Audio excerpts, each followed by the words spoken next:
गणपति बप्पा मोरिया। आज हम हिंदी में बात करेंगे। क्यों? ऐसे ही बस एवे मूड है। मेरे बहुत सारे बेस्टेज ऑल्सो स्पीक इन हिंदी, सो आज सोचा चलो वाई नॉट हिंदी में बात करते हैं। और उसकी कोई खास वजह नहीं है। And my Hindi is not good. I have a typical Bambaiya Hindi. Please don't mind, this is for fun. हाँ तो हाँ, आज क्या करना है। तो आज बहुत ही सुबह सुबह गड़बड़ था और कल मैंने सोचा था कि मैं आज मूंग की सब्ज़ी बनाऊंगी।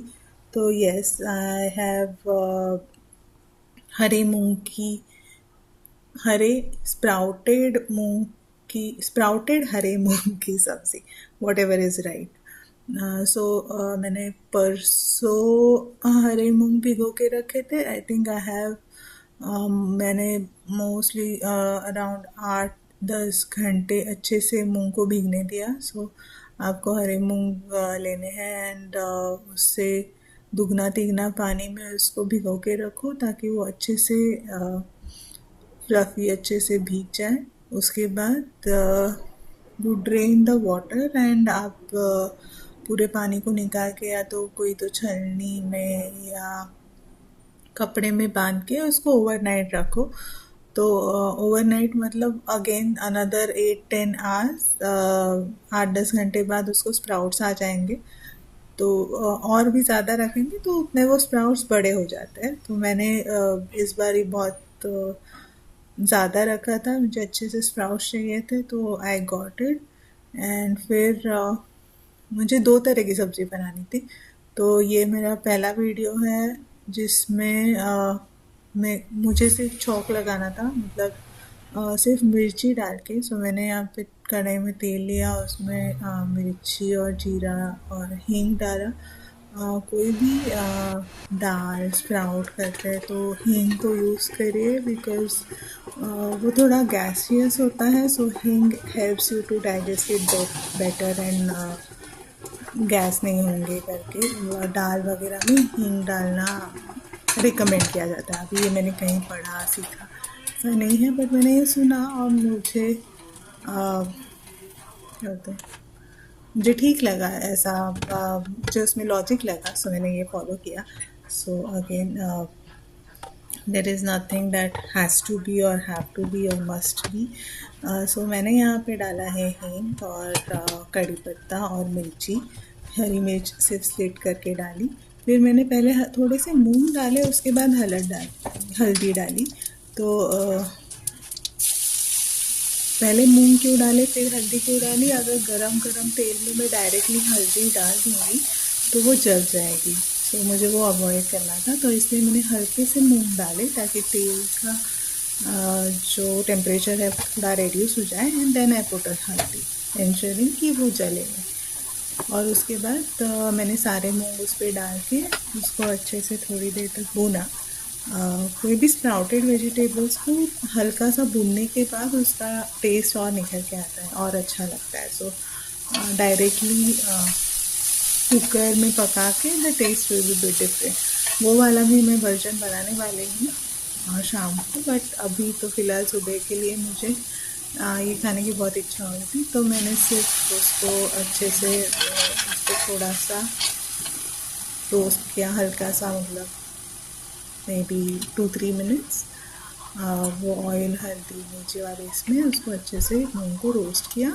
And then you put a little bit of water and then let it steam properly. तो उसको अच्छे से स्टीम करना है, कच्चा नहीं रखा मैंने उसको, पूरा सब्ज़ी की तरह अच्छे से पकने दिया। एंड देन पकने के बाद उसमें सिर्फ ग्रेटेड कोकोनट एंड धनिया ऊपर से डाला, दैट्स इट।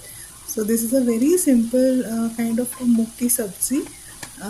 मुझे ये ऐसे ही खाने को अच्छा लगता है rather than combining it with a roti और एनीथिंग एल्स। बट मुझे कच्चा खाने के बदले ऐसे खाने को ज़्यादा अच्छा लगता है। सो या दैट्स इट। आज के लिए ये मूंग की सब्ज़ी है। और मैं शाम को जो बनाऊँगी मूंग की ही सब्ज़ी, बट थोड़ा स्पाइसी वे में, मतलब प्याज वगैरह डाल के, क्योंकि अगेन इट्स अ चॉइस। जैसे मुझे ये खाने का मन था, my husband likes it the other way, so मैं वो उस टाइप से भी कुक करके उसका भी वीडियो आई होप मैं इसी के साथ कंबाइन करके दोनों भी डाल दूँगी। तो उसमें मैं क्या करूँगी, उसको बहुत अच्छे से गले हुए बोलते हैं, अच्छे से पके हुए मूंग पसंद है तो मैं एक सीटी लगाऊंगी मूंग को डायरेक्टली। एंड देन कढ़ाई में अगेन तेल गरम करके उसमें अच्छे से गार्लिक, लहसुन और प्याज को अच्छे से भूनो। पकने के बाद उसमें हल्दी, लाल मिर्च, धनिया पाउडर डाल के अच्छे से रोस्ट करो और फिर ये पके हुए मूंग डाल के mix it well together and add a one small गुड़ का टुकड़ा, so it's like sweet spicy and again tomato is optional। अगर आपको टैंगी फ्लेवर पसंद है तो आप उसमें थोड़ा सा आमचूर या टमाटर डाल सकते हो, मैंने आज नहीं डाला है इसमें। so that's it, so that is another version for more, hope you will enjoy। और हिंदी बात करें तो मैंने जैसे बोला मेरी हिंदी बहुत अच्छी नहीं है, मैंने हिंदी एज अ सब्जेक्ट कभी पढ़ा है क्या, नहीं। आई थिंक मैं मराठी मीडियम से पढ़ी हूँ, तो मेरे पास मराठी था और संस्कृत ऑप्शन था and then English was the option. I don't think नहीं, शायद Hindi. I have to go and check my school syllabus कि मराठी मीडियम में हिंदी सब्जेक्ट रहता है या इंग्लिश ही ऑप्शन था। एनीवेज, सो हाँ, मेरी हिंदी इतनी अच्छी नहीं है, लाइक मुझको, तुमको, मेरे को, तेरे को ऐसे बोलती हूँ मैं।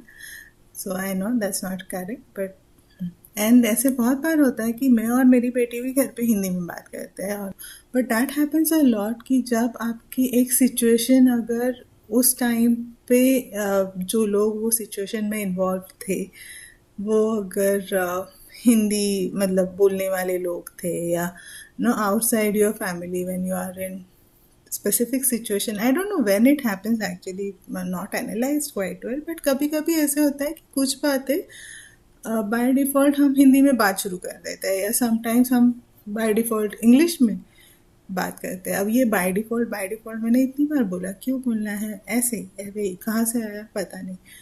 सो असं सगळं होत असतं। सो सांगता करताना किंवा एंडला परत coming back to my mother tongue Marathi, I hope you enjoyed. Keep cooking, keep smiling. Have a healthy, happy life. Bye bye.